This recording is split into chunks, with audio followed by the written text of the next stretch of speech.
Hi, this is Jerry Mannix with Mannix Heating and Cooling, and today I want to talk about heat pumps and keeping snow and debris away from your heat pump. A heat pump produces heat in your home by transferring heat from outside to inside your home, and it does that by transferring the heat through the evaporator, through the condenser coil outside. So it's very important that the condenser coil, one, be clean, and these can get debris and dirt. So you want to inspect your evaporator coil, look inside, see if there's any buildup of dirt. If there is, you can hose them off, but very gently. The newer high efficiency units like this one have very dense coil fins, and you can do a lot of damage, which will restrict the flow of air through them if you hit them hard with a really strong spray of water. So just lightly let the water dribble over.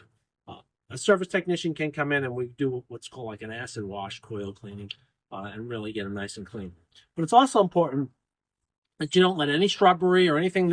In this section here, we've got a good 2 feet or so from the unit. That's excellent. And you want to keep nothing on top of the unit either. Some people build decks right on top.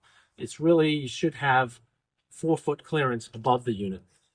You also, if you have snow, this particular unit here has what we call snow legs to get it up off the ground.